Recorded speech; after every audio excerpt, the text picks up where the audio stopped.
tous, chers amis. Parashat Shlach, parashat d'aujourd'hui, parashat très très riche, des explorateurs honnêtes à espions inquiétants. La pente glissante de l'érosion morale. On va voir, chers amis, ce soir, c'est un cours richissime qui est un cours vraiment on peut l'appliquer dans la vie contemporaine de chacun d'entre nous. On verra comment c'est tellement important et tellement riche. Comment les gens bien finissent-ils parfois par faire des mauvais choix? Est-ce que le mauvais choix, c'est quelque chose qui vient subitement? En deux mots, on ne l'a pas vu venir, comme les gens ils ont l'habitude de dire, ou c'est quelque chose qui vient petit à petit, étape par étape? La majorité des gens en général, ils sont ni entièrement bien, ou ni entièrement mal. On a un peu de tout. D'accord? Néanmoins, on a toujours la tendance à vouloir identifier les gens en se disant, en les groupant par certaines catégories. Cette personne, il est honnête. Cette personne, il est malhonnête. Cette personne, il est loyal. Cette personne, c'est un traître. Cette personne, il est désintéressé. Cette personne, il est égoïste. Et parfois, arrive que tu as une personne qui va dévier de la route et qui va passer d'un cadre ou d'un groupe à un autre groupe. Maintenant, après, c'est très difficile de se rappeler pourquoi une fois il était différent. Et on se demande la question, comment il a pu changer tellement? Comment il a pu tellement changer? Comment il a pu tellement dévier de la route? Et donc la question qu'on a ce soir pour discussion, lorsqu'une personne prend une mauvaise direction après un événement traumatisant, que se passe-t-il réellement sous la surface? S'agit-il généralement d'un effondrement soudain, ou plutôt du résultat de petits changements passés inaperçus au fil du temps? Et comment faire la différence entre les deux? Et si vous allez me poser la question, et qu'est-ce qu'on en a à faire? On va voir que c'est énormément important de comprendre, parce que quand on veut comprendre le psychisme d'une personne et comprendre d'où ça vient, il faudrait comprendre comment la personne elle a pu tellement changer. Alors on va attaquer d'abord Laurent ce soir, parce qu'il n'était pas là Shabbat. Tout le monde a remarqué de toute façon, parce qu'on a posé la question, tu n'étais pas là. Alors, bah oui, celle qui n'était pas là. On va parler de celle qui était là. Qu'est-ce que tu en penses de cette question? La longue question dans une personne, c'est ça? Ouais. En général, c'est comment? C'est dû à quoi? C'est du long terme, c'est du court terme? Qui lui est passé, donc il y a forcément, il s'est passé quelque chose, donc bien ou moins bien, mais il y a eu un travail qui a été fait intérieurement, je pense. Qu'est-ce que c'est un travail qui a été fait intérieurement? Il y a dû y avoir une réflexion qui s'est faite, donc consciemment ou inconsciemment, pour que cette personne, elle puisse prendre une autre direction. Est-ce qu'une personne qui est bien, qui est gentille, peut devenir du jour au lendemain méchante? Pas du jour au lendemain, il y a force, du jour au lendemain, oui et non, parce qu'il y a un élément forcément déclencheur, des fois c'est sous-latent, et ça éclot au moment où il se passe peut-être un amas de petites choses qui font que... Donc tu dis que le changement c'est maintenant?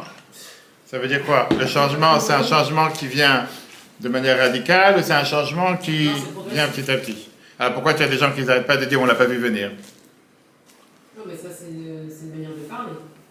C'est pas ça ma manière de parler. Tu as des gens qui te disent je comprends pas, la personne je l'ai connue, je la fréquente tous les jours.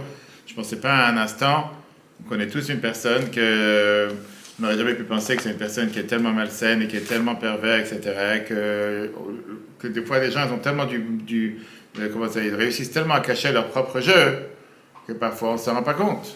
Oui, parce qu'on n'est pas... Il y a des gens qui vivent avec une personne pendant 10 ans et ils pensent que c'est la plus grande perle sur Terre et il s'avère que c'est la plus grande perle sur Terre. Et ils n'ont jamais vu parce qu'ils ont mis des lunettes noires, ils mettent des lunettes transparentes. Alors, qu'est-ce que tu disais?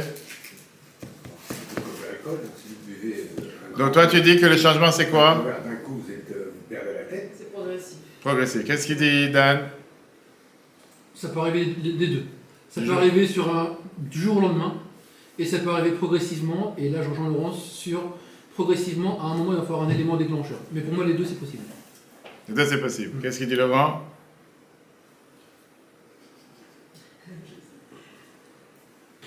Très sincèrement, je pense pareil. C'est pas par facilité, mais je pense que c'est...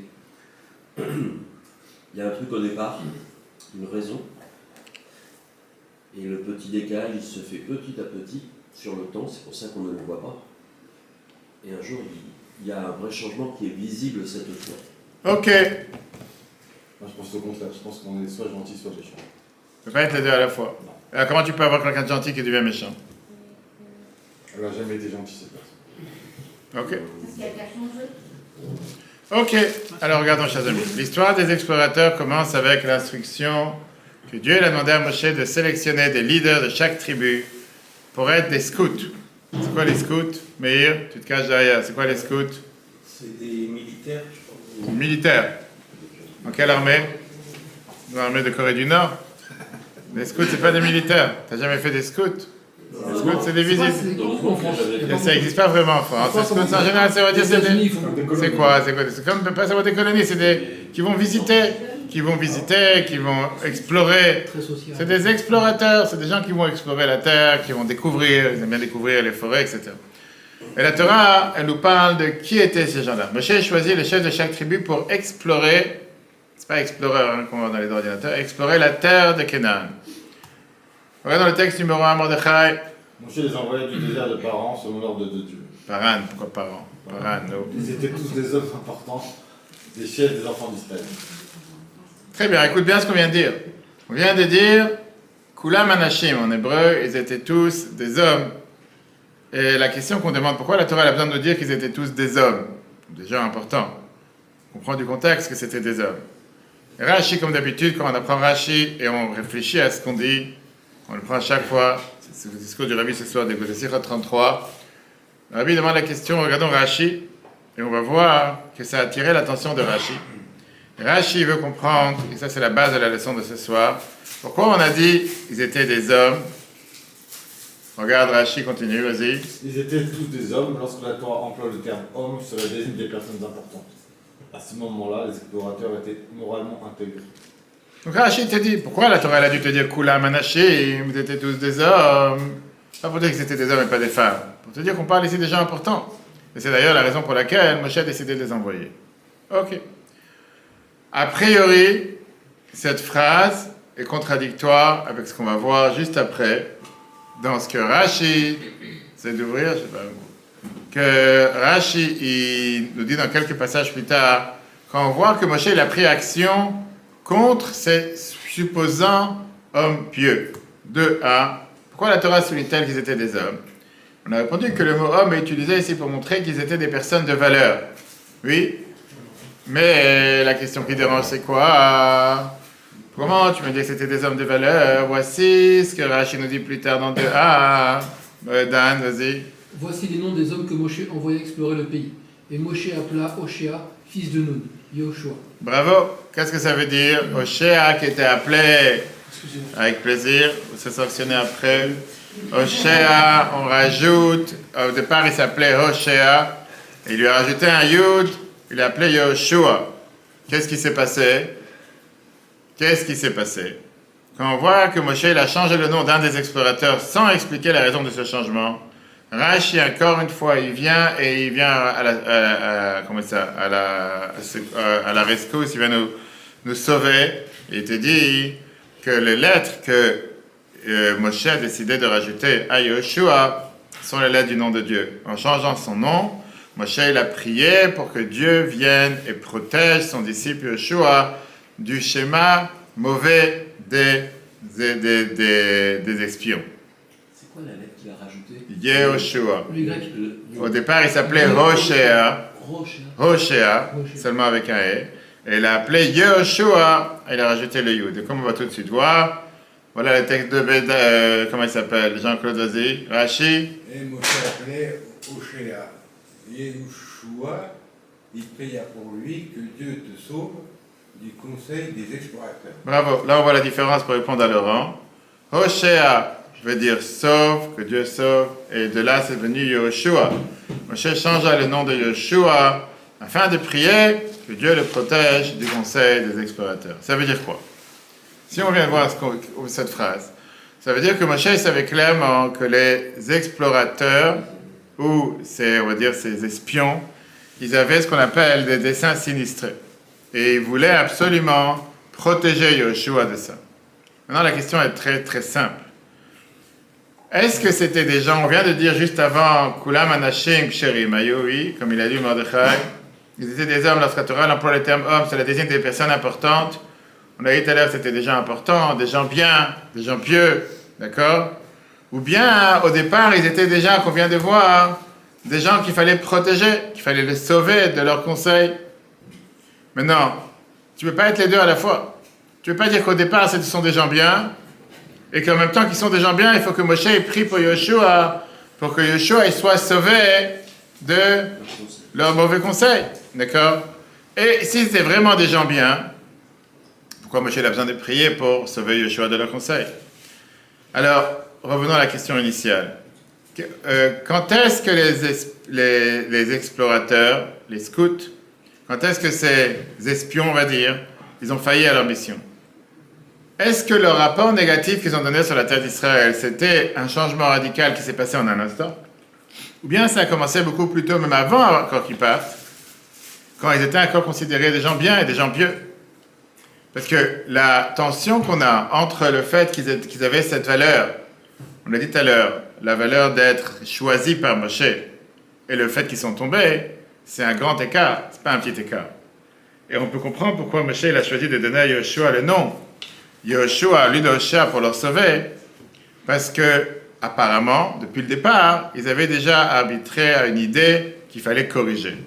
Et sur le reste du cours ce soir, c'est ce qu'on va essayer de comprendre, comment leur conseil, qui était depuis le départ mal guidé, éventuellement les a amenés jusqu'à calomnier contre Dieu et contre la terre d'Israël. Je parle quand même ici d'un énorme écart. De me dire que je choisis ces gens-là parce que c'est des gens pieux et des gens bien, et que même avant qu'ils partent, Moshe prie à Yoshua en disant ils sont appelés des hommes de valeur, et pourtant la prière de Moshe pour Yoshua laisse entendre que quelque chose commençait déjà à mal tourner. Comme on dit en français, ça tournait au vinaigre. Vous savez dire ça tournait au vinaigre? Vous savez ça tournait au vinaigre. Il y a quelque chose qui sent pas bon, il y a quelque chose qui est... Maintenant, hein? On ne le sent pas. On le sent pas. Si c'est du vinaigre, tu le sens. Alors quand ça s'est passé ce changement radical? Comment une personne qui est choisie pour être quelque chose de bien, et c'est pour ça qu'il est choisi, on ne parle pas maintenant des gens bêtes, on parle des gens chérim, des gens bien. Comment ces personnes qui sont des gens pieux et des gens bien, Moshe les désigne pour être ceux qui vont aller explorer, aller découvrir la terre d'Israël, faire du scout comme l'a dit tout à l'heure? Comment radicalement un tel changement jusqu'à parler du mal de Dieu, jusqu'à parler du mal de la terre d'Israël, comme on voit dans la paracha, qui chazak umimenu, le peuple qui habite là-bas il est plus fort que lui, on ne va pas réussir, etc. Et jusqu'à ce que ça a engendré, quand nous on connaît la fin de l'histoire, 40 ans dans le désert, ils sont tous morts dans le désert, personne, le changement est radical. Ça veut dire quoi? Qu'on n'a pas vu venir? Ça veut dire qu'on n'était pas au courant? Qu'est-ce qui a fait qu'il y a eu un tel changement? Mais Il s'est fait influencer. qu'est-ce que ça veut dire s'est fait influencer? Ça veut dire on lui dit des mauvaises choses. Parce qu'on m'a dit des mauvaises choses, parce que quelqu'un il devient totalement fou en une journée. Et là, a changé comme ça radicalement. Qu'est-ce que tu dis toi? Il dit, peut être influencé ou... Encore une fois, si quelqu'un il est censé, si quelqu'un il a sa tête et il réfléchit avec sa tête, quelqu'un ne devient pas un dictateur en une journée. Quelqu'un qui a su trouver les mots pour influencer puis détourner. Je ne suis pas convaincu. Quelqu'un Je pense d'autre? que dès le départ, ils n'avaient pas la émouna ni en Moshe ni en Dieu. Ben, pourquoi il les a choisis? Non, Pourquoi ils les ont choisis parce que Moshe n'était pas au courant avec qui il a affaire? Moshe savait très bien avec qui il a affaire. peut-être une épreuve. Bah, et comme on dit, on peut se tromper. Moshe peut se tromper. Pas les deux. Ok, d'accord. Pas surtout. Alors regardons, chers amis. Quand les scouts, quand ces explorateurs sont revenus de leur voyage, la Torah nous dit la phrase suivante. C'était qui lisait, Lionel? 3a. Donc, ils allèrent et vinrent vers Moshe, vers Aaron et vers toute l'assemblée des enfants d'Israël. Très bien. Encore une fois, ce verset a l'air bizarre. Parce que Rashi vient et nous dit, qu'est-ce que ça veut dire? Ils allèrent et ils vinrent. On sait déjà qu'ils sont déjà partis. Le premier mot, il n'a rien à faire ici. Parce que là, on parle de quand ils sont revenus. Quand ils sont revenus, on aurait dû commencer le verset en disant, Vayavo, ils sont revenus vers Moshe. Là, le verset commence en disant, ils allèrent et ils vinrent. Je sais qu'ils sont partis, mais ils sont en train de revenir. Il n'y a pas besoin de dire qu'ils sont partis. Comme ça, tu répètes encore un mot pour rien dire. Et donc, Rashi vient et te dit que c'est bien de nous expliquer justement en détail, description de quelle était leur incursion dans la terre d'Israël. Pourquoi la Torah elle a besoin de nous dire encore une fois qu'ils sont partis? Ça va être suffisant de dire, ils sont revenus. Et Rashi t'explique qu'il nous donne ici un aperçu de qu'est-ce qui était dans leur tête en partant. C'est pour ça qu'on répète encore une fois, ils allèrent. La Torah donne une description détaillée de leur trajet. Et il est écrit, ils allèrent. Et après, les explorateurs revinrent. Rashi te demande pourquoi cette expression apparemment répétitive ils allèrent est-elle nécessaire? Qu'est-ce que nous répond Rashi? C'est à qui de lire, Laurent? Daniel a lu, vas-y Laurent. Ils allèrent et vinrent. Pourquoi la Torah dit-elle ils allèrent? Pour comparer leur départ à leur arrivée. De même qu'ils revinrent avec un mauvais conseil, de même ils partirent déjà avec un mauvais conseil. Bravo. Ça veut dire que là, on commence à décortiquer le psychisme de ces explorateurs. En vérité, les explorateurs, ils étaient corrompus, ces espions. Ça s'est passé déjà à la corruption, c'est passé au début de leur mission. Alors maintenant, on a déjà 2 étapes. Première étape, quand ils ont été sélectionnés, la sélection comment on appelle ça, du groupe de France, comme ça, la sélection de l'équipe de France, c'était tous des gens bien. Je ne parle pas de l'équipe de France, même s'ils m'entendent, c'est pas grave. La sélection, c'était des gens bien.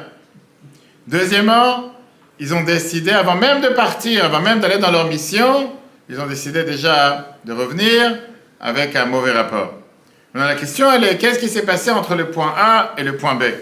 L'intervalle l'intervalle qui était le temps que Moshe a prié pour Yoshua. Ça, c'était avant même qu'ils fassent leur mauvaise décision. Mais il y a bien quelque chose qui s'est passé qui a fait que Moshe a décidé qu'il fallait qu'il prie. Et la différence entre la terminologie de Rashi utilisée dans le chapitre précédent, ici, dans le 2a, si on arrive à revenir ici, ça c'était Rashi, et dans ce qu'on vient de voir, quand Moshe a prié pour Yoshua, et la terminologie est ici décrite. Quand Moshe a prié, il a demandé que Yoshua soit protégé de quoi? Du conseil des explorateurs. Explorateur, comme on l'a dit tout à l'heure, les scouts. C'est quoi un explorateur? Un animal va explorer la terre. D'accord? Alors que là, quand il parle ici, quand Rashi vient nous parler ici, qu'est-ce qu'il dit? Rashi décrit que le conseil est un mauvais conseil. On ne parle plus maintenant des explorateurs, on parle ici qu'il y a un mauvais conseil. C'est pas seulement des explorateurs, on ne parle pas seulement qu'ils viennent ici aller vouloir espionner la terre, on parle ici d'un mauvais conseil. Maintenant, la Torah, elle délimine ici, on va tout de suite voir 3 étapes dans le déclin moral des explorateurs. Quand ils ont été sélectionnés, ils étaient bien.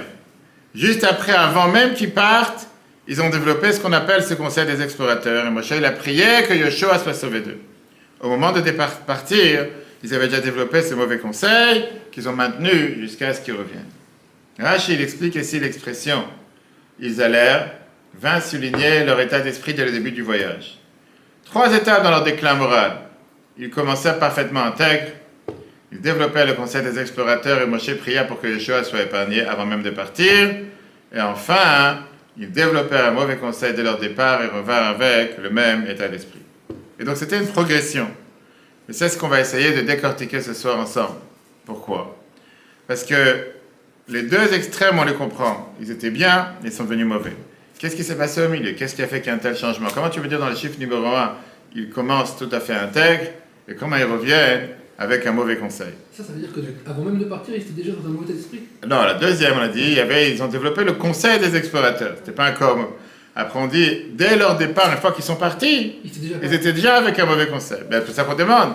Où est ici? Qu'est-ce qui a changé entre les 3? Parce qu'ils étaient pas motivés pour aller explorer. Encore une fois, oublie motivation, dont je te parle. Au départ, tu me dis qu'ils sont parfaitement intègres. Si tu me dis qu'au départ, ils sont tout à fait bien, qu'est-ce qui a changé? Qu'est-ce qui a fait qu'en train de partir, ils ont dit non, on va revenir, on va faire quelque chose de mal, on va raconter du mauvais. Et pour comprendre ça, il faut d'abord essayer de comprendre où est dans la Torah employé la première fois le terme explorateur. Si les explorateurs ont commencé comme des hommes de valeur et sont ensuite devenus fautifs, que s'est-il passé entre-temps pour pousser Moshe à prier, qui était l'étape numéro 2? La Torah, au départ, et c'est pour ça que c'est important de faire attention au texte, la Torah, au départ, elle ne les appelle pas des meraglim, qui veut dire des espions. Comment la Torah les appelle au départ? La tour est à arrêter d'explorer la terre. Il y a une énorme différence entre un espion et un explorateur. La tour vient en hébreu du mot tayarim. C'est quoi un tayar? Touriste. Machlek et tayarim. Ta business class à tayarim pour explorer la terre. Qu'est-ce que ça veut dire un explorateur? Aller faire du tourisme. Tu vas explorer la terre, tu vas découvrir, tu vas faire des découvertes, tu vas te promener dans la forêt, découvrir les montagnes, découvrir. Colombe, par exemple. Je ne l'ai pas connu. Un espion, De son temps, c'est pas de mon temps, on n'a pas vu la même époque. Bateau, il a découvert l'Amérique. Très bien. Un espion, c'est quoi? Un espion, il ne va pas explorer. Et si j'allais demander la différence, comment tu définis la différence entre les deux? On va rentrer dans les détails, c'est très riche. Comment tu définis la différence entre un espion et un explorateur? L'explorateur va découvrir et l'espion va essayer, il va piéger, c'est de mauvaises intentions. Il y a quelque chose d'autre qui manque, on va voir. Au départ, ils sont appelés des explorateurs, mais Rashi emploie ensuite le terme espion. Le même mot que Yosef utilisait lorsqu'il accusa ses frères. Quand Yosef il accusait ses frères, on voit quand ils sont arrivés en Égypte, on voit tout de suite que Yosef, il les appelle des espions. Regarde Meir, texte numéro 4. Il leur dit, vous êtes des espions, vous êtes venus voir la nudité du pays. Meraglimatem, il leur dit, dès qu'ils sont venus pour aller chercher du blé, ils sont pas venus pour espionner, vous êtes venus voir la nudité du pays. Ça veut dire quoi? La vulnérabilité pour attaquer. Un espion, il vient pour découvrir quels sont les secrets de la nation. Et pour accomplir ça, un espion, il doit venir d'une manière qui doit cacher son identité. Il n'est pas vrai. Il ne montre pas ses pattes blanches, comme on dit. Il se cache derrière quelque chose. Et ça, c'est toute la différence entre un espion, on va tout de suite voir, et un explorateur. L'explorateur n'a rien à cacher. Je suis là avec ma caméra, je suis là en train de faire des photos, je suis là en train de visiter. Alors qu'un espion, il se cache. Il ne dit pas vraiment pourquoi il est venu. Regardons le texte, comment le docteur Ursula Wilder, il vient et il explique dans son livre Why Spies, c'est quoi la pathologie de l'espionnage. Ce qu'il a étudié sur tout ce qui sont les renseignements dans le monde. En 2017, Laurence veut lire? Oui. Allez-y. Donc, les personnes qui pratiquent l'espionnage mènent une double vie. Elles adoptent une seconde identité clandestine. Dès lors, une séparation doit être maintenue entre l'identité secrète d'espion avec ses activités cachées et le moi public non espion. Les activités secrètes exercent inévitablement une influence puissante sur la vie visible de la personne. Elles exigent des efforts constants de dissimulation, de compartimentation et de tromperie envers ceux qui ignorent l'espionnage, c'est-à-dire presque tout l'entourage de l'espion. Magnifique. Un espion, le travail d'un espion, ça implique plusieurs choses. La ruse, intrigant, la furtivité, l'infiltration bien sûr. Il élabore des stratégies, c'est bien du mot Eitza qu'on a étudié le conseil. Yosef, il accuse ses frères d'être comme des espions, qui dit que vous êtes venus soi-disant pour chercher à manger, mais secrètement, vous avez ici, vous cherchez la vulnérabilité du terrain, par où la conquérir. Et donc, les frères, qu'est-ce qu'ils ont répondu? Ils sont venus en disant que non, on vous montrer la transparence, on vous montrer leur honnêtement. On n'est pas là pour cacher quoi que ce soit. Et automatiquement, on se distingue de ne pas être des Meraglim, mais ça, c'est d'ailleurs la réponse qu'ils leur donnent. C'est comme les Chinois qui viennent en France comme explorateurs et repartent, et puis ils font mieux et moins cher. Voilà. La nudité du pays. Un espion vient découvrir le secret d'une nation. Pour cela, il doit agir dans la dissimulation et cacher son identité. Regarde Laurence, qu'est-ce que Chumash Bereshit nous dit, comment ils ont répondu face aux attaques, face à ce que Yosef leur a dit. Ils lui dirent, non mon maître, tes serviteurs sont venus acheter de la nourriture. Nous sommes tous fils d'un même homme, nous sommes honnêtes, tes serviteurs ne sont pas des espions. Exactement. Mais non, comme on l'a dit tout à l'heure, c'est quoi la caractéristique numéro 1 d'un meragel, d'un explorateur, d'un espion, pardon? C'est le fait qu'il est rusé et dissimulation. Mais non, au départ, si on revient le texte, comme Moshe leur a demandé, quand on leur a donné la mission, à aucun moment Moshe leur a demandé de devenir des meraglim, des espions. À la place, premier verset de la paracha, on va tout de suite voir, Moshe leur demande d'être des tayarim, d'être des scouts, d'être des explorateurs. Moshe à aucun moment leur a dit de devenir des espions. L'instruction de Dieu était explicite. Yosef accusa ses frères d'espionnage. Il y a ici Jean-Claude au milieu. Tandis qu'on insistait, que eux, pas mal, mec, que eux, ils insistaient sur leur honnêteté. Qu'est-ce que Dieu dit à Moshe? Mordechai? Dieu dit à Moshe, allez explorer la terre. Qu'est-ce que tu racontes? Dis. Envoie pour toi des hommes et ils exploreront la terre du Canaan. C'est un peu ce qu'il a dit. C'est ce que j'ai dit. Une seconde, qu'est-ce qu'il dit? En hébreu, Vayatoru. c'est quoi Vayatoru qui vont aller explorer? Il leur a pas dit d'aller aider des espions. Moshe, il a fait exactement ce que Dieu a demandé. Dans le texte on a vu tout à l'heure, que Moshe leur a demandé la tour. La tour veut dire d'aller explorer, scout, pas les ragel, pas d'espionner. Maintenant, on sait c'est quoi un espion. C'est quoi alors un explorateur? Moshe a bien choisi ce terme. Moshe, il leur a jamais demandé d'agir comme des espions. Il leur a demandé d'explorer, ce qui se fait honnêtement et ouvertement, exactement comme Dieu l'avait ordonné. Bien le Radak, Rabbi David Kemchi, qui est décédé en 1235, à l'époque de Jean-Claude, qui vivait dans la Provence médiévale, et c'est quelqu'un qui vient et qui nous explique qu'est-ce qu'est le sens du verset. Monsieur Jean-Claude, parce que c'est ton ami d'internat. Le sens d'explorer et examiner et rechercher. Exactement. C'est quoi un explorateur? C'est quelqu'un qui va examiner, qui va rechercher, mais le point important qui nous intéresse ici, c'est qu'il fait ça ouvertement. Il ne fait pas ça de manière cachée. Monsieur les envoyait en tant que tayarim, il les envoyait en tant que scout, il les envoyait en tant qu'explorateur. Investiguer ouvertement et honnêtement. Il n'a pas besoin d'avoir des investigations secrètes de la terre, de la vulnérabilité de la terre. Parce que la terre, elle devait être conquise de manière miraculeuse, pas par les forces de chacun d'entre nous. Ne cherchez pas ici à conquérir la terre. Meir Leib Wiesvizer, qui est le Malbim, décédé en 1879, il vient nous expliquer ça de manière merveilleuse. Lionel, à vote. À moi? Oui? À moi, pardon.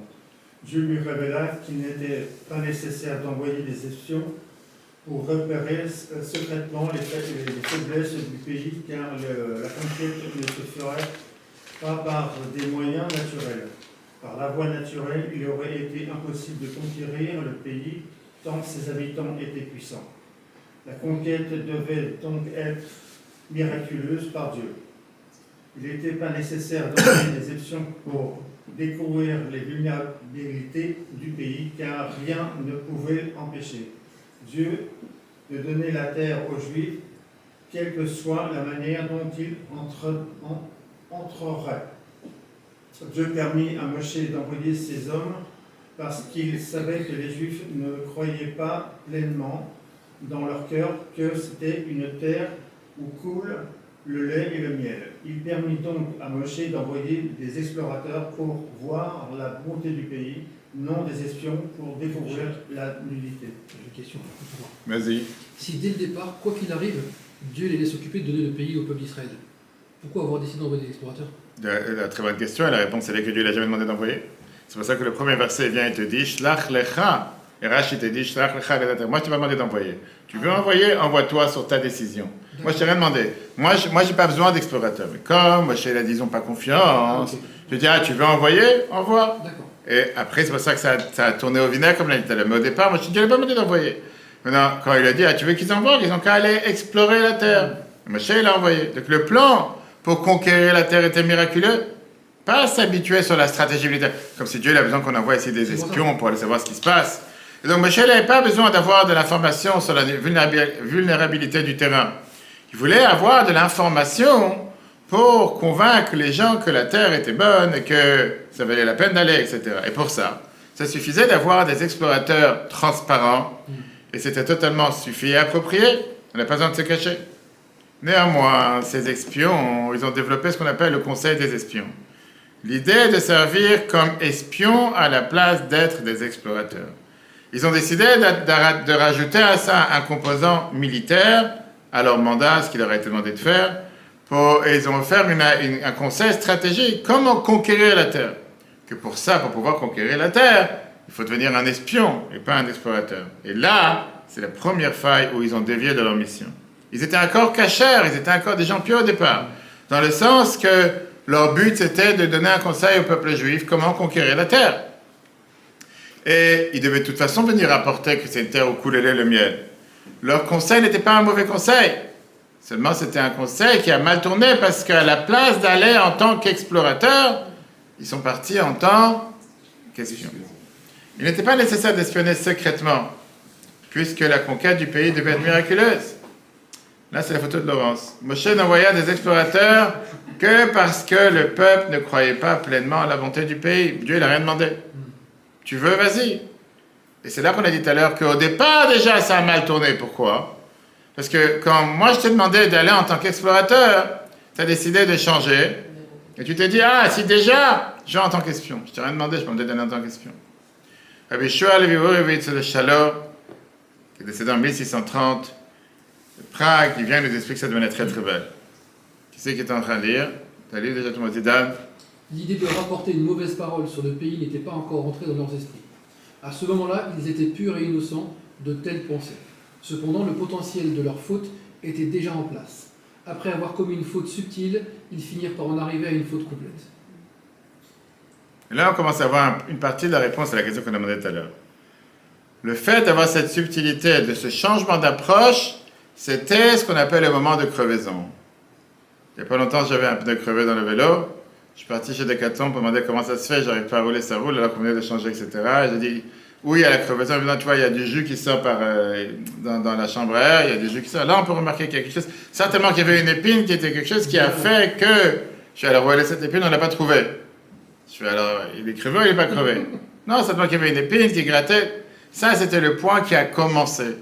Cette décision d'agir en tant que des fils stratégiques, à la place d'agir avec des lunettes claires pour aller chercher la vulnérabilité du terrain, à la place d'être seulement des gens qui cherchent la bonté du terrain, ça a marqué ce qu'on appelle le début de leur descente vers le mensonge. C'était ce qu'on appelle une fuite lente qui éventuellement s'est avérée comme être le pire des conseils. Mais ça n'a pas commencé avec un jet d'eau ou avec une explosion où le tuyau il a explosé.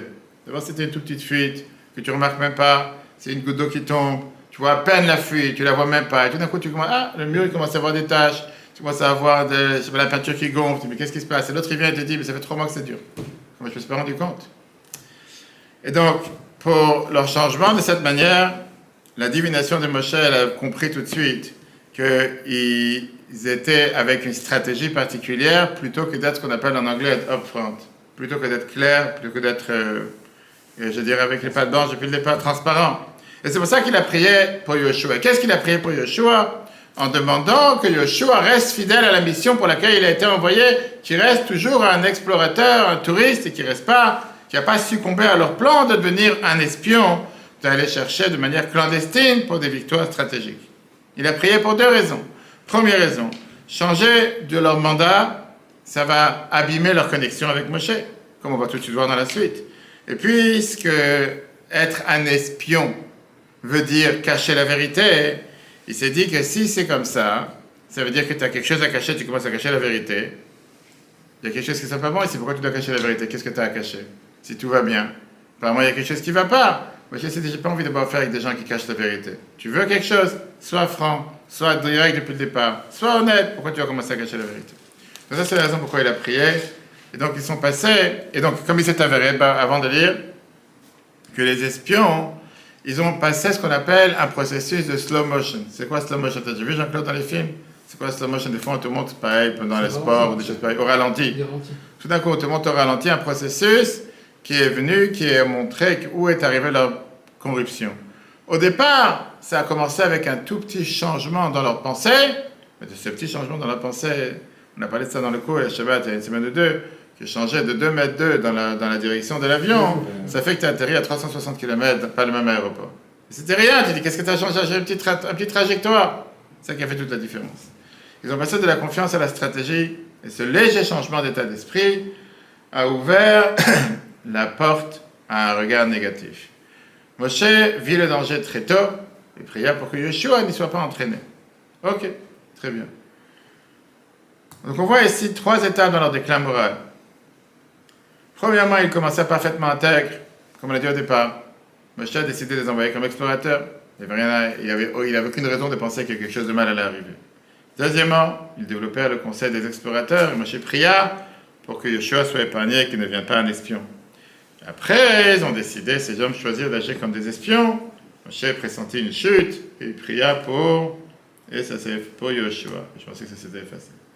Ils développèrent un mauvais conseil, ça c'était en partant. Les explorateurs passèrent du témoignage sur le bien du pays à la mise en avant de ses faiblesses. Et ça, c'est quelque chose qui a été inacceptable.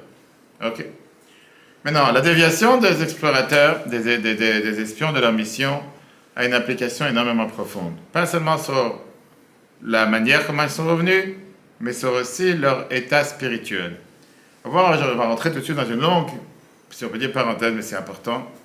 Quel est dans la halakha, qu'est-ce qui est appelé un proxy? Qu'est-ce qui est appelé un shliach? Qu'est-ce qui est appelé un envoyé? Un émissaire, quelqu'un qui représente une autre personne. Et la halakha te donne des règles catégoriques pour quelqu'un qui peut représenter une autre personne, quelqu'un qui a une procuration. C'est Dieu a mis une procuration pour représenter le bon Dieu, représenter le maître rabbin, représenter quoi que ce soit. Qu'est-ce que ça veut dire que tu donnes une procuration? Une personne doit être capable de être identique à celui qui l'a envoyé.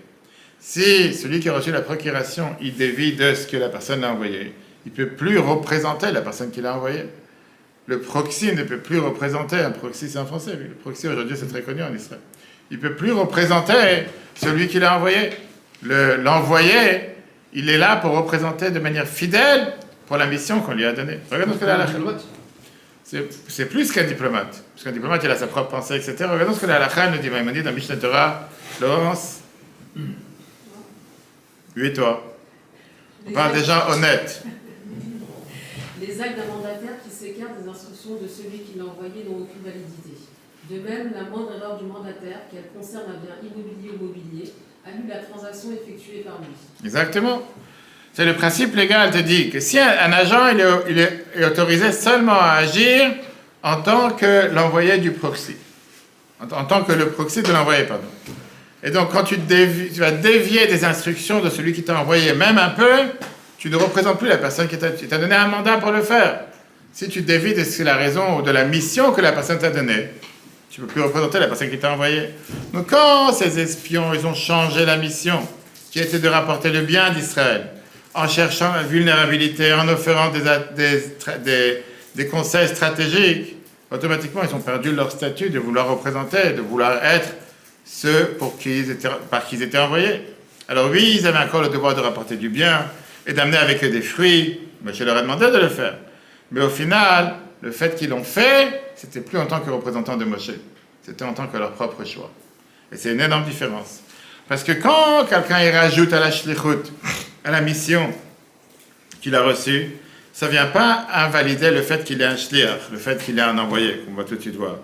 Mais quand ils ont caché leur identité pour aller ramasser les informations qui étaient au départ sur le sel et le miel, ils ont dévié de cette instruction à tel point qu'ils sont revenus avec le mauvais rapport.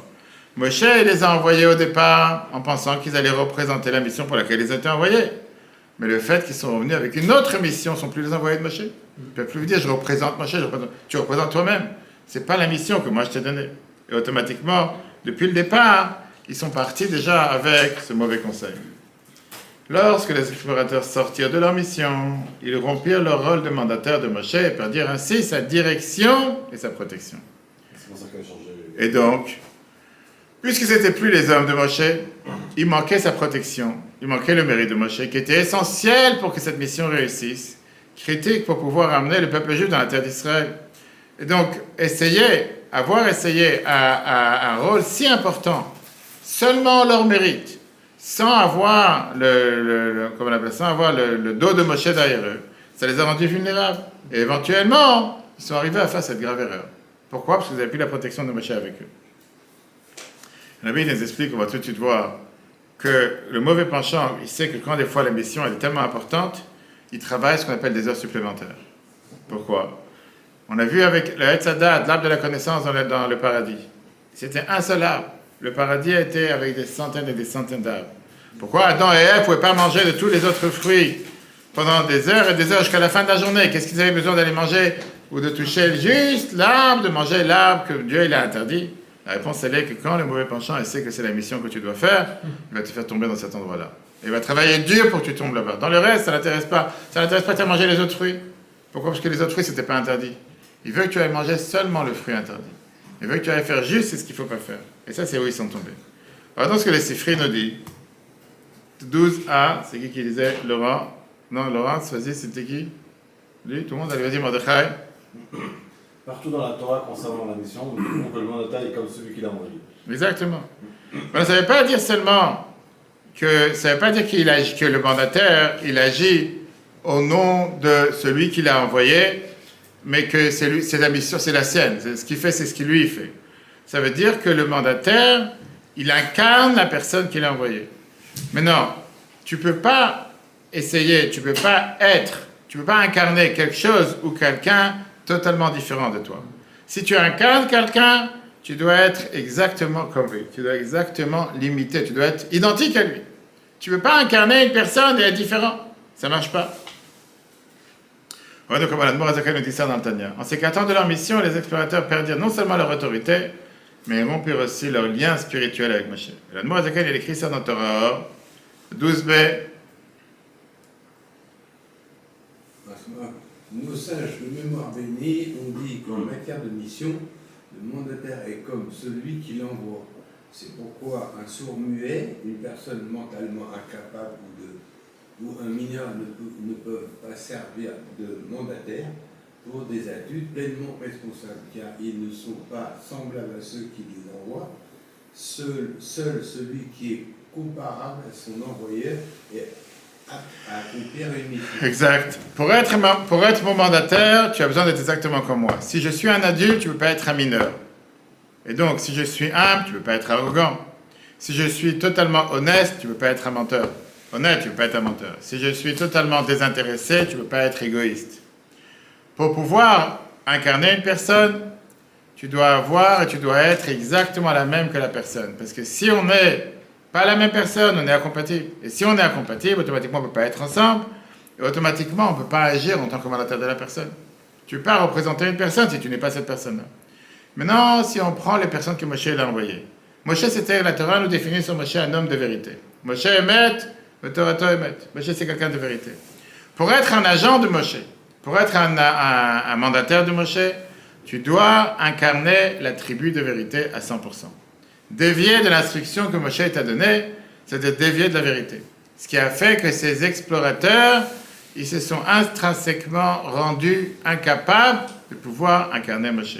Ça a rompu leur lien qu'ils avaient avec Moshe, pas seulement légalement, mais aussi spirituellement. Être mandataire signifie incarner celui qui vous envoie, le représenter pleinement, et pas seulement exécuter des ordres. Clair jusqu'à là? Meir, oui. Tu es toujours là? Comme ça, c'est ce qu'on va nous rappeler à la fin. Un ambassadeur, c'est ça aussi. L'ambassadeur dans le pays. Tout à fait. Ah, oui, exactement. Il est obligé. Maintenant, ça n'empêche pas qu'un ambassadeur ait le droit aussi d'avoir. Il doit incarner le pays dans lequel il vient, mais il doit avoir ses propres idées aussi. Un ambassadeur, il n'est pas là. Par exemple, tu prends l'ambassade d'Amérique. Tu prends par exemple Mike Huckabee, qui est un des merveilleux ambassadeurs d'Amérique en Israël. Bien sûr qu'il est là pour défendre l'Amérique. Il y a plein de fois de propositions sur des sujets qui sont en Israël. Moi, sa mission n'est pas seulement que de représenter l'Amérique. Il a aussi son propre rôle et il a aussi sa propre personnalité. Et c'est très bien comme ça aussi, pourquoi pas. Voilà comment la Bible écrit ça de manière si magnifique. Dan, à vous, vas-y. La qualité essentielle de Moshe était la vérité, comme il est enseigné. La vérité, c'est Moshe, Midrash Shemot. Il est donc impossible d'être l'envoyé de Moshe et d'être comme lui, c'est-à-dire véritablement comme celui qui envoie, si l'on s'écarte même légèrement de l'attribut de la vérité. C'est la raison profonde pour laquelle Moshe les envoya seulement explorer le pays et non l'espionner. Pour réussir une mission aussi essentielle que l'entrée en terre d'Israël, la force de celui qui l'envoie, la force de Moshe, devait se manifester ouvertement. Lorsque les envoyés s'écartèrent de leur mission en se considérant comme des espions, la force de celui qui les avait envoyés s'annula en eux. D'abord, leur mission fut juridiquement annulée, car ils avaient modifié une condition essentielle de leur mandat. Ensuite, ils furent intrinsèquement disqualifiés comme envoyés de Moshe, puisqu'ils n'étaient plus semblables à Moshe, dont la qualité est la vérité. Bravo. Et donc, cette petite déviation de la vérité, qui était d'être des explorateurs objectifs à des espions pour la vulnérabilité du terrain, c'était le moment de crevaison. C'est ça qui a fait avec le temps que la crevaison est devenue beaucoup, beaucoup plus grande. Et c'est ce qui a fait qu'avec le temps, ils sont arrivés jusqu'à mentir sur la situation qui était en Israël, qui était totalement contraire à la vérité. La Bible va nous apprendre ici que c'est ce qui se passe avec chacun d'entre nous dans la vie de tous les jours. C'est ça qu'on a dit tout à l'heure, que tout cet enseignement, c'est un enseignement qui est tellement contemporain pour la vie de chacun d'entre nous. Comment faire attention de ne pas tomber des fois dans un piège, et comment parfois ne pas tomber en pensant parfois être bien guidé. Parfois, on peut être très mal guidé, et par une petite déviation, on peut finir dans le trou. La nature humaine, elle est en règle générale ce que des fois un petit changement peut nous amener vers une pente glissante, sans jamais pouvoir se relever. Une fois que tu commences avec un changement subtil de la vérité, ou cacher une partie de la vérité, tu vas te trouver très rapidement à devoir dire des mensonges pour couvrir ta déviation initiale. Et ça, c'est exactement ce qui s'est passé avec les explorateurs. Moshe incarnait la vérité. Les explorateurs devaient donc eux aussi l'incarner. Mais parce qu'ils n'ont pas suivi ses instructions, ils ont perdu leur lien avec lui. Dès qu'une personne commence à tordre la vérité, il devient facile de continuer à mentir. C'est exactement ce qui s'est passé avec les explorateurs. Regardons comment la Bible décrit ça. Ah, la Bible ici, par exemple, ça c'est le Shalom, Rabbi Yeshua Levi Horowitz, Shnei Luchat Abrit sur la paracha que le Rabbi ramène. Laurent. Nos sages de mémoire bénie ont dit « Telle est la voie du mauvais penchant ». Aujourd'hui, il lui dit de faire ceci, demain il lui dit de faire cela, jusqu'à ce qu'il lui dise d'aller servir des idoles. Talmud, Shabbat, etc. Même si la première fois que l'on cède, l'idée de l'idolâtrie ne nous vient absolument pas à l'esprit parce que l'on est encore trop attaché à la sainteté pour cela est tout de même considéré comme si cette issue était déjà contenue dans le premier pas, car ce premier relâchement finit par y conduire. Richissime, qui veut dire, la crevaison en soi n'est pas un acte malheureux, pas quelque chose de mal. Mais c'est le point où on va dire que la bataille spirituelle a changé et que la petite fuite a commencé. À ce point-là, ils sont venus susceptibles d'avoir et de recevoir l'influence du mauvais penchant. Ils pouvaient très bien reconnaître leur déclin graduel qui est ajusté au tout départ. L'arrosoir, le robinet, la pente, la déviation. Mais comme ils ne l'ont pas fait. Donc d'un pas ou d'un millimètre ou d'un pourcentage, d'1% de déviation, c'est devenu 2, c'est devenu 3, c'est devenu 4, et jusqu'à ce qu'après pour revenir, c'était beaucoup plus dur. La suite, oui. Est-ce qu'ils étaient conscients qu'ils étaient devenus, qu'ils avaient tout d'un coup en tête de devenir des espions? Est-ce qu'ils l'ont fait consciemment? Le Mishnah nous dit la phrase suivante, qu'une personne, un être humain, il est responsable tout le temps. Qu'est-ce que ça veut dire? Responsable qu'il soit réveillé, qu'il dort. À chaque instant, j'aurais dû se rappeler pourquoi j'ai été missionné. Quelle est la mission que j'ai reçue? Rappelons que ça a vu au départ. J'ai reçu une mission la tour pour explorer ou j'ai reçu une mission pour espionner. À chaque instant, j'aurais dû se rappeler c'est quoi notre mission? Ils n'étaient pas 1, ils étaient 10. Donc le fait de s'être mis dans ce complot en disant non, on va explorer, bien sûr qu'ils étaient espionnés, bien sûr qu'ils étaient conscients. Meir, à ton tour, après tu vas boire les chaim, vas-y. Regarde comment le rabbi précédent a dit ça de manière si merveilleuse. C'est tellement riche que c'est toi qui le lis, mais comme le rabbi précédent il explique ça pour la vie de chacun d'entre nous. Important pour chacun ici présent et pour chacun d'entre nous dans la vie, dans le combat qu'on a quotidiennement, spirituellement avec notre âme animale. C'est tellement plus facile de tomber. Mais personne tombe, comme quelqu'un l'a dit à la facilité d'Anne, on ne tombe pas du jour au lendemain. Ça n'existe pas. Au départ, tu commences à te laisser aller sur un pas, demain un deuxième pas, après-demain un troisième pas. Au départ, tu commences à dire, puisque je suis contrarié, je ne vais pas écouter le chauffeur à Joshana, par exemple. Après, tu dis, je ne vais pas jeûner Kippour. Après, tu dis, je ne vais pas venir à la synagogue tel jour. Après, tu te dis, non, parce que j'ai une mauvaise image de moi-même, donc je vais venir Shabbat pour préparer le kiddush et je vais repartir juste après, je ne vais pas rester pour l'office. Et c'est comme ça qu'on tombe. Par ça qu'on se donne, comment on appelle ça, on se donne l'autorisation de ne pas être fidèle à ses tâches, à son devoir. Il ne va pas te dire du jour au lendemain, va tout craquer, va tout tomber. Non. D'abord, on va commencer à dire qu'est-ce qu'il y a si je n'ai pas fait exactement ce que j'ai l'habitude de faire. Et qu'est-ce qu'il y a si j'ai fait un peu moins de prière, un peu moins de tzedaka, un peu... Petit à petit, goutte par goutte, jusqu'à ce que l'écart, c'est le grand écart. Mais regardons comment on va voir, on n'a pas encore fini. C'est pas de la manipulation du mauvais penchant? C'est pas une manipulation. La Torah nous dit que le Rabbi est écrit dans Yom Yom que le mauvais penchant, c'est un roi vieux, mais aussi idiot. C'est un roi rusé. C'est exactement comment prendre la personne. Et c'est exactement comment avoir affaire avec toi. C'est pour ça qu'on n'a pas le droit de laisser gagner même 1 centimètre. Parce que si tu le laisses gagner 1 centimètre, il finira par t'envoyer des kilomètres loin. Et remonter ces kilomètres loin, c'est des fois beaucoup plus dur que de remonter 1 centimètre.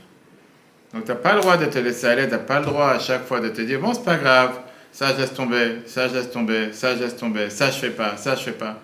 Parce que, comme on l'a vu tout à l'heure, il vient de lire Laurent, aujourd'hui il lui dit fait comme ça, demain il lui dit fait comme ça, jusqu'à ce qu'il finit par le dire, il va faire l'idolâtrie. Ça n'a pas commencé par l'idolâtrie. Au départ, on apprend dans le chassidut, au départ, il ne vient pas te dire va faire des péchés. Pas te dire va faire quelque chose de mal. Tu vas dire fais ce qu'il faut faire. Pourquoi tu dois le faire de la meilleure manière? Qui t'a demandé de faire une mitzvah avec tous les hidurim, avec toute sa beauté? C'est bien que tu mets les tefilines, il y en a tellement de Juifs qui ne mettent pas. Pourquoi tu dois les mettre les plus belles? Pourquoi tu dois mettre deux paires? Pourquoi tu dois prier pendant tant de temps? Pourquoi tu dois prier à voix haute? Pourquoi tu dois prier debout? Des choses qui ne sont pas interdites. La preuve, c'est qu'il y a des gens qui ne mettent pas de paires, des gens qui ne mettent pas les plus belles, des gens qui ne prient pas debout. Mais c'est comme ça qu'il va t'avoir. Et donc au départ, tu dis c'est vrai, aujourd'hui je suis fatigué, j'ai le droit de m'accorder le fait qu'à la place de me mettre debout, je vais me mettre assis. Aujourd'hui, puisque je suis pressé, j'ai autre chose à faire. Je ne suis pas obligé de prier avec toute la ferveur que je prie tous les jours ou méditer dans ce que je fais. Je peux faire autre chose. J'ai des occupations plus importantes. On a vu dans la réunion d'aujourd'hui, je crois, que la Bible est écrit comme quoi, parfois le mauvais penchant, il vient, il est habillé dans un habit d'un tzaddik. Et il vient juste au moment de la prière, il va te trouver comment? Tu sais que tu dois respecter tes parents, ton père t'a demandé de faire quelque chose, ta mère. Va le faire d'abord. Au moment de la prière, il ne va pas te dire faire un péché, il va te dire tu fais une mitzvah. Tu dis c'est vrai, j'ai pas pensé. Mais en attendant, ce que tu devais faire, tu n'as pas fait. Et comme ça, il va essayer de t'avoir sur chaque chose. Et qu'est-ce qu'il y a si je veux manger tel élément? C'est pas du porc, c'est pas du non-cachère. C'est cachère à 100%. Sauf que dans l'endroit où je me trouve, je ne sais pas vraiment qu'est-ce qu'il y a, par quoi il a été coupé, qui a mélangé avec, dans quelle vaisselle. C'est pas grave, on va rester sous l'eau. Personne n'a vu trop que le bon Dieu il est dans mon assiette, il est occupé en Iran, il n'est pas occupé avec moi aujourd'hui. Et comme ça, étape par étape, chose par chose, mitzvah par mitzvah, il commence à essayer de mettre, comme on dit dans la Gemara tout à l'heure, au départ, il est considéré comme un invité de passage. Après, il vient un invité régulier. Après, il devient un membre de famille. Jusqu'à ce qu'il devienne le patron de la maison, jusqu'à ce qu'il te met à la porte. Mais au départ, il était un invité de passage. Toi, tu l'as laissé rentrer. Parce que tu as un bon cœur, sympa avec lui. Pourquoi être méchant? Il ne cherche pas du mal. Mais c'est là le tournant qui peut parfois amener une personne à la dérive. Et avant que tu commences à t'en rendre compte, tu es déjà dans le trou. Et une fois que tu es dans le trou, comme la Gemara nous dit, le mauvais penchant, c'est aussi le Satan, c'est aussi l'ange de la mort. Une fois qu'il t'a mis dans le trou, maintenant il dit, tu vois, cette personne ne mérite aucun bien. Cette personne, il faut l'anéantir. Et il réussit à anéantir la personne. Regardez comment la vie précédente a écrit ça, elle est tellement belle.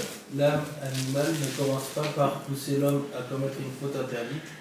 Elle ne vient pas lui dire fais cette avéra. Elle commence simplement par le refroidir, puis par le rendre moins sensible au sujet de Dieu. Ça veut dire quoi? Elle lui dit le matin pourquoi tu dois te réveiller? Pourquoi tu dois aller travailler? Pourquoi tu dois aller prier? Pourquoi tu dois te mettre en mode de guerre, en mode de soldat? J'ai une mission aujourd'hui, je dois agir. Ah, qu'est-ce qu'il y a si je veux dormir? Encore 1 heure, encore 2 heures. Je peux rester au lit, c'est pas grave. Et après, qu'est-ce qui se passe? Tu te dis, qu'est-ce qu'il y a? Tu as déjà dormi 1 heure, grâce à ça, tu as pu prier avec plus de force plus tard. Demain, dans une 2e heure, tu vas pouvoir prier encore mieux après. Après-demain, dans une 3e heure. Et pourquoi pas? Tu vas prier encore mieux après. Tu n'as jamais été faire quelque chose de mal. C'est comment la Bible a décrit ça. Après... Elle lui dit, ce que tu fais est bien car tu préserves ta santé, etc. C'est une bonne chose, c'est ainsi qu'il faut faire. Pour l'instant, il n'a rien dit de mal. Pour l'instant, il te dit faire du bien. Et tu es convaincu que qu'est-ce qu'il te dit? C'est du bien, c'est rien de mal. Ensuite, c'est comme parfois des gens qui ne sont pas là Shabbat et te disent après, non, parce que je suis en train de me reposer pour prendre des forces pour pouvoir être là lundi soir. Tu ne vois pas de qui on parle. Il y a des gens comme ça, tu vois, ils te disent, toujours avec des raisons bizarres, ou bien ils te disent, je suis allé à Jérusalem le jour du gala pour prier pour toi. Il n'y a pas plus sain que ça, c'est important. Ensuite, elle lui dit, la manière du monde, les usages selon lesquels le monde fonctionne sont bons. Tout le monde agit ainsi. Pourquoi ne ferais-tu pas de même? À ce stade, il ne distingue déjà plus clairement entre le permis et l'interdit. Ça veut dire quoi? Quand tu vas dire, mais j'ai mon rave qui m'a dit de faire telle et telle chose, je dis, pour qui tu te prends? Tu es devenu Lubavitch? Tu es devenu religieux? Pourquoi tu es plus religieux que tout le monde? La majorité des juifs que je connais, c'est des bons séfaradim, des bons juifs qui sont très très bien. Ils ne sont pas obligés de faire les choses comme Lubavitch demande. Ils sont obligés de mettre les plus belles tefilines. Ils sont obligés de mettre les plus belles mezuzot. Ils sont pas obligés de faire la tefila de cette manière. Ça va, sois cool. Pas obligé d'être... pourquoi tu dois aller chercher le meilleur? Sois cool. Tu es en train de faire un péché, tu fais rien de mal. La suite. Puis il lui dit... Vas-y. Puis il lui dit... Mais ça vient des dieux étrangers, c'est-à-dire adopte une conduite totalement étrangère à ton être profond, quelque chose qui ne correspond absolument pas à ton essence. On voit concrètement que cela arrive souvent. Une personne se surprend soudain elle-même et se demande comment en suis-je arrivé là? Comment ai-je pu tomber si bas que Dieu préserve, que même un acte interdit me paraisse permis? Qui me verra? Qui me préviendra? Tout ça, c'est le précédent qui décrit. C'est tellement riche, la manière comment il faut lire en yiddish, comment il décrit, c'est tellement beau. Et après... Les autres n'imaginent même pas et ne peuvent pas concevoir qu'une personne ait pu tomber si bas, et la personne elle-même est stupéfaite de sa terrible descente que Dieu préserve. Tout Une cela- seconde, c'est la même chose avec les joints, c'est la même chose avec la drogue, c'est la même chose avec tout. Tout commence par, c'est juste entre copains, ce soir, on a une soirée, en plus on a fait des mitzvot ce soir, on a donné la tzaka par million. Qu'est-ce qu'il y a si je prends un joint que quelqu'un m'a proposé? Qu'est-ce qu'il y a? Au contraire, je vais être encore plus réveillé, je ne vais pas m'endormir dans la soirée, je pourrais faire encore plus de mitzvot grâce à ça. Et tout commence, la vie précédente était dit d'abord, était dit comme elle est tout à l'heure, par des choses permises. Il n'y a pas des choses interdites. Et après, tu te dis, quand tu regardes dans le miroir, tu te dis, mais comment je suis tombé si bas? Et la Bible dit que c'est la même chose dans la relation du couple. Combien de gens, et c'était le jour du mariage, c'était les plus grands amoureux sur terre. Passe un mois, passe 2 mois, passe 6 mois, passe 1 an, ça devient les pires ennemis. Tu dis, mais comment je suis arrivé là? Comment je suis arrivé? Et tout a commencé par une petite déviation. Un manque d'attention, un manque de compétition pour l'autre, un manque d'agir pour l'autre, un manque d'être présent pour l'autre. Petit à petit, jusqu'à qu'on devient les pires ennemis, c'est impossible. Comme si que des gens qui étaient tellement aimés, tellement bien les uns avec les autres, tout d'un coup ils deviennent les pires ennemis. Tout cela vient de l'incitation et de la réduction, et de la séduction de l'âme animale et du mauvais penchant qui influence l'homme très progressivement jusqu'à l'amener à une conduite totalement étrangère à lui. Le début se trouve dans des désirs permis.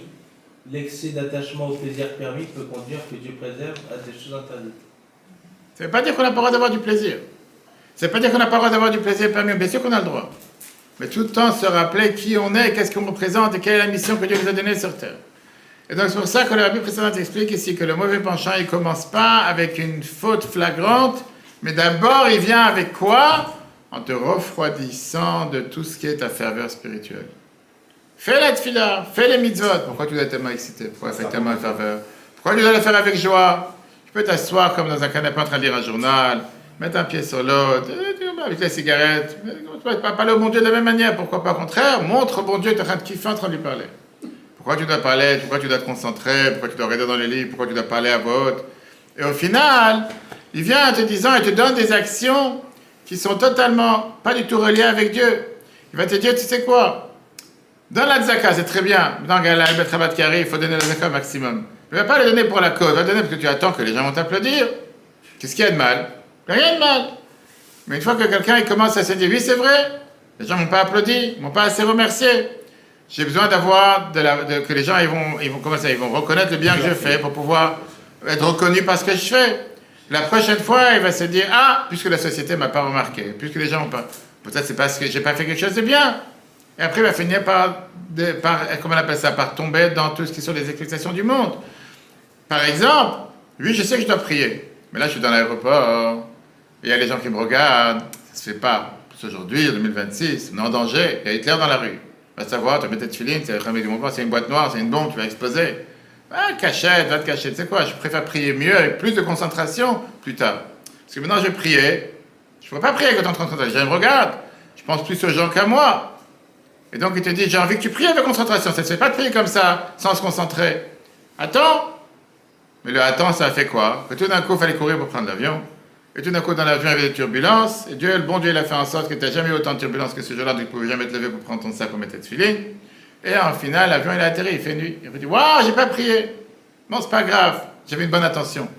Je voulais prier avec concentration. Tout ça pourquoi? Parce qu'au lieu de faire les choses comme il faut au moment qu'il fallait, il a décidé de dévier. Et au final, tu vas commencer à quoi? À prévaloir ce qu'on appelle les opinions des autres face à ce que Dieu attend de toi. Et pour combattre ça, l'arbitre dit, il n'y a qu'une seule clé, pas 36. Et la seule clé, c'est de rejeter l'approbation du Yetzirah et le mettre, qu'on appelle ça en voie de garage, dès le départ. Ne pas se laisser aller depuis la première minute de la journée. Je suis réveillé ce matin, c'est pas pour rien que le Shulchan Aruch te dit que quand tu te réveilles le matin, tu dois être fort comme un lion, sauter du lit et te dire, je suis maintenant en mode combat. Je suis en mission pour agir. Dieu m'a donné une nouvelle journée. J'ai une mission à agir. Si tu commences du pied gauche, tu finis sans pied. Pour combattre, ça c'est la question. Pour ça, si tu commences à questionner ce que tu fais, tu dois te rappeler à chaque instant que rien de bien vient du fait que tu écoutes le mauvais penchant. Si tu commences à débattre, et qui dit que je dois donner tant de zakat? Non, je vais aller au gala du Betravad et qui dit que je dois faire tant, et aujourd'hui les comptes ils sont en rouge, quelqu'un m'a dit tout à l'heure, mais les comptes, il est parti en Israël pendant 2 semaines de vacances. Je lui ai dit, est-ce que tu peux les aider à faire là-bas? C'est impossible. Cette année on a fait moins 30%, on est en rouge. Je lui ai dit, je sais pas, moi je suis pas en train de bronzer à Eilat. Peut-être tes comptes sont en rouge, peut-être toi tu es en train de bronzer à Eilat, mais je suis pas en train de bronzer à Eilat, c'est que ça a toute la différence. Et qui t'a demandé de faire quelque chose aujourd'hui, tu as un an pour le faire. C'est toujours des bonnes excuses, et pourquoi pas? Je lui ai dit, c'est quoi, que Dieu fasse que tu prennes beaucoup de soleil à Eilat, pas des missiles, que tu bronzes comme il faut. Quand tu reviendras, Dieu va faire en sorte que les comptes ne seront plus en rouge, parce que tu n'auras rien dépensé à Eilat, tu n'auras que gagné de l'argent. À ce moment-là, tu pourras aider. Qu'est-ce que tu veux que je dise? Maintenant, quand tu commences à agir avec le mauvais penchant, qu'est-ce qui se passe? Au final, pas seulement tu finis par ne pas faire ce qu'il faut, tu finis par tomber par faire des choses interdites, et jusqu'à ce qu'il va te broyer cette ligne entre les choses permises et les choses interdites, et jusqu'à ce qu'il va te faire tomber à faire des choses qui sont totalement interdites. Ce tournant n'était pas encore une faute en soi, mais il marqua le début de leur glissement progressif et les rendit vulnérables au Yetzer Hara, au mauvais penchant. Et ça, c'est l'histoire des explorateurs, qui est ce qu'on appelle la cause moralisateur qui a fait qu'ils ont tellement dévié, on a pensé que au départ, c'est pas possible, ils étaient au départ des gens bien. Mais la journée, le voyage corrompu a commencé avec une subtilité, quelque chose de subtil qui était presque quelque chose qu'on ne pouvait pas percevoir au départ, d'une déviation de la mission pour laquelle ils étaient envoyés. Ça a brisé le lien qu'ils avaient avec Moshe, qui était celui qui devait incarner la vérité. Ils n'avaient plus la connexion critique avec Moshe. Ils sont devenus susceptibles d'avoir cette influence mauvaise du mauvais penchant. Et au final, ils sont tombés, mais énormément loin d'où ils étaient. Une spirale descendante ne commence jamais par une faute évidente, mais par des petits glissements loin de Dieu. Nous devons nous assurer que nos choix viennent de l'honnêteté, de la vérité, afin que des petites erreurs ne nous égarent pas complètement. La Bible te dit, la leçon pour nous elle est énormément profonde. Rarement les gens sont corrompus avec ce qu'on appelle un tournant radical d'un coup. Ça n'existe pas. Ça n'existe pas que quelqu'un il se radicalise en une journée. Il n'y a pas ce qu'on voit dans la rue. Ça n'existe pas. D'accord? Ça n'existe pas une chose pareille. La Torah te dit que quoi? Les gens, en règle générale, c'est un processus insidieux qui est lent, qui en règle générale commence avec un compromis mineur, un compromis tout petit, subtil, un changement dans la motivation, même quand les intentions sont pures. Qui fait que par ça qu'il y a un changement de motivation, un changement de ferveur, automatiquement on dévie de la route. Et donc c'est quoi la clé pour ne pas tomber dans le panneau? La vigilance. On doit tout le temps s'auto-examiner. À n'importe quelle jonction critique, on doit scruter pas seulement nos actions, mais aussi quelles sont nos motivations qui sont sous-conscientes. Est-ce qu'ils viennent d'une place de pureté? Est-ce qu'ils viennent d'une place de sincérité? Est-ce qu'ils sont alignés avec le but pourquoi Dieu nous a créés? Ou c'est le mauvais penchant qui essaie de nous influencer? Et quand on détecte une influence subtile du mauvais penchant, on doit s'en écarter. Même si l'action elle-même peut être logique ou raisonnable. Et si tu n'arrives pas à la détecter toi-même, c'est pour ça que le Mishnah nous dit à Salech Harav, fais-toi un Rav, quelqu'un qui est ce qu'on appelle objectif. Ne te rappuie pas sur ton assessment, sur ton évaluation à toi-même, ton auto-évaluation. Va voir un mentor, va voir des amis qui peut être honnête, qui n'a pas un jugement, qui a un jugement objectif et qui va essayer de faire en sorte que tu vas savoir quelle est la vérité, qu'est-ce que tu dois faire. Parce qu'une fois que ton mauvais penchant il a réussi à attirer ton attention et il t'a fait ce début de crevaison, tu sais très bien que graduellement ça va t'amener jusqu'à s'éloigner totalement de la vérité.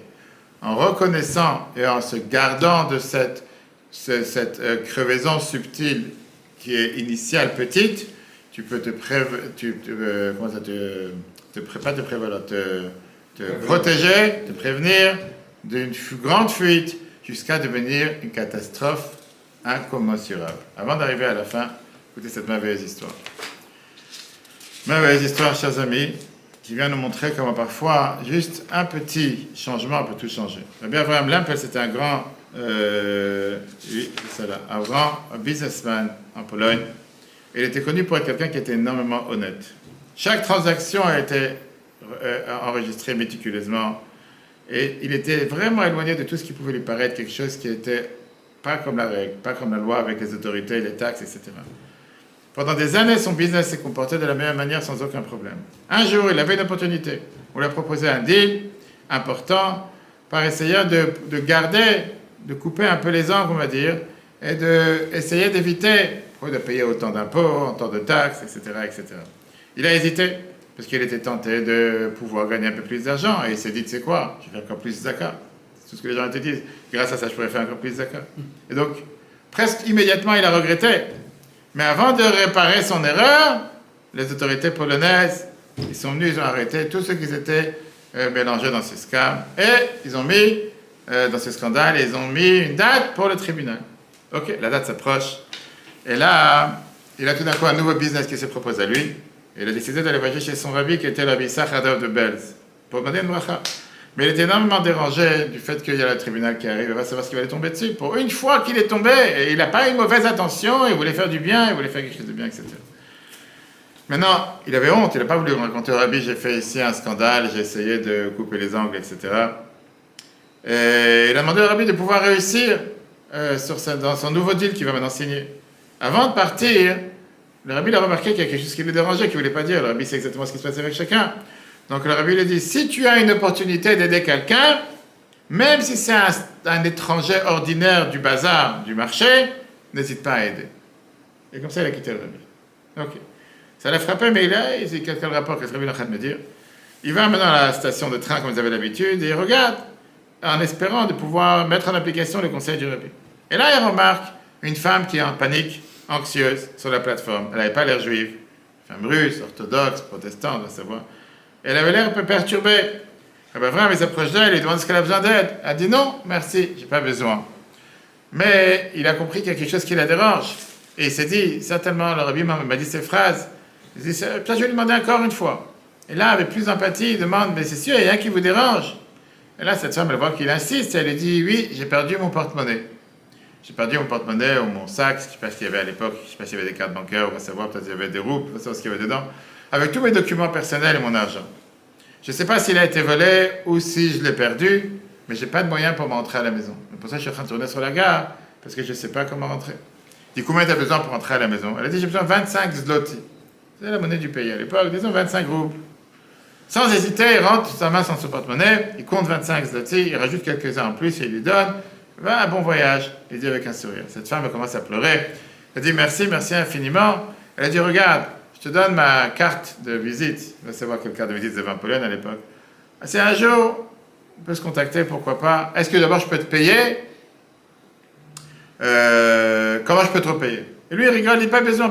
Il fait écoute, prends ton voyage, va dans ta route, etc. Il met la carte dans son porte-monnaie, il est oublié de cette femme et il s'en va. Très bien. 10 mois plus tard, arrive le jour de son jugement. Là, elle est dans la cour du jugement et son cœur il bat parce qu'il ne sait pas qu'est-ce qu'ils vont lui tomber dessus, surtout en Pologne et surtout avec des juifs. À savoir, ils vont lui faire tomber d'avoir 20 ans de prison. Et les grosses portes en bois du tribunal, ils s'ouvrent, ils se ferment. Il y a 3 juges qui rentrent. Bravo, vous connaissez l'histoire. Et les yeux d'Abraham, il est choqué parce qu'il voit qu'un des 3 juges, c'est la femme qu'il a aidée dans la station de train. Maintenant que c'est une juge, le tribunal commence et les procureurs, ils décident de monter un cas, que c'est lui qui était contre lui, en disant que c'est quelqu'un de fautif, c'est quelqu'un qui est un truand, c'est quelqu'un qui ment. Et lui, il sentait vraiment, il était brisé, surtout que les 2 autres juges, ils disaient tout, oui, à tout ce que le procureur disait, pour la sentence la plus grave. Et là, même son avocat, il n'est pas capable de défendre. C'est des gens qui cherchaient à abattre, à faire tomber un juif. Quand ils étaient prêts à dire leur verdict, cette femme, elle se lève, et une fois, elle se rappelle cet étranger devant lui, elle fait, je m'oppose parce qu'il y a quelques mois, quand personne d'autre voulait m'aider, cet homme était là pour m'aider, il était prêt à m'aider, sans même une deuxième pensée. Il ne me connaissait pas, je n'appartiens pas à son peuple, mais il m'a aidé parce qu'il avait un bon cœur. Et je ne crois pas qu'une telle personne peut t'accuser de faire un tel crime. Et même s'il l'a fait, il déserve et il mérite une deuxième chance. Parce que certainement que c'était une erreur d'une seule fois, parce que c'est quelqu'un qui est honnête et droit. Il a fait une erreur. Les mots de ce juge ont pesé la balance, les autres juges, ils ont réfléchi, et après ils ont décidé d'annuler leur décision, et le cas, il a été, comment on appelle ça, il a été abandonné. Comme on a vu Shabbat, la même histoire avec Myriam. C'est tellement à propos, à 2 jours du gala, le rabbi les apprend. Quelqu'un qui agit pour les autres, Dieu il vient, il agit pour lui en cas de besoin. Quelqu'un qui ne pense pas qu'à lui, et quelqu'un qui pense aux autres. La Torah nous dit, Dieu, il sera là pour toi quand toi tu as besoin. Quelqu'un qui est mesquin et qui te vend toutes les excuses possibles et imaginables que tu peux faire 10 livres Larousse avec, ou comment ça, tu peux faire tous les livres possibles, tous les arguments pourquoi ne pas venir, pourquoi ne pas aider, pourquoi ne pas être large, pourquoi ne pas être généreux. Le bon Dieu connaît ce qui se passe avec toi. Le bon Dieu ne peut pas tourner la tête. Tu peux tourner la tête à Madame Amar qui est très gentille, tout ce que tu veux. Le bon Dieu ne peut pas tourner la tête. C'est pour ça que la Bible nous apprend à chaque fois, rappelle-toi, chacun de nous, on a besoin de la protection de Dieu, on a tous besoin de la bénédiction dans ce qu'on fait, la santé. Agis envers les autres, et quand tu agis du bien envers les autres, Dieu te promet qu'il sera là pour toi quand tu as besoin. Du coup, on reprend sur Torah.fr, regardons les derniers points. Le résumé du cours. Les chutes morales chez de bonnes personnes sont rarement des catastrophes soudaines. Le plus souvent, elles sont l'aboutissement des fuites lentes, une érosion progressive. Première fissure est rarement une faute évidente. C'est plutôt un changement de méthode ou d'intention qui s'écarte subtilement de ce qui est vrai et sain. Lorsque nous agissons au nom d'un guide spirituel, nous bénéficions de son mérite uniquement, et si nous suivons ses instructions et incarnons autant que possible son caractère et ses qualités. Le mauvais penchant commence rarement par nous pousser vers un mal évident. Il commence plutôt par brouiller la frontière entre le permis et l'interdit. Pour empêcher une fuite lente de s'aggraver, il est essentiel de pratiquer un examen de soi constant ou de recevoir un regard objectif extérieur. À chaque décision ou changement d'approche, nous devons examiner en profondeur notre motivation réelle. Voilà, chers amis, magnifique cours de la paracha Shlach. Que Dieu fasse qu'on puisse mettre ça en application dans la vie tous les jours. Je rappelle à tout le monde que dans 48 heures, mercredi soir, au restaurant Kavod, on a le gala du Betravat, il faut être à l'heure, pas comme au cours, 20 heures précises, surtout qu'il y a le service voiturier. Tout celui qui ne s'est pas encore inscrit, n'attendez pas la dernière minute. Venir avec des amis, venir avec des proches, on a besoin de chacun. Et que Dieu fasse que ce soit une réussite, pas seulement dans des promesses, mais dans l'action concrète. Et qu'on puisse continuer à agir pour les biens de notre peuple. Que Dieu vous bénisse.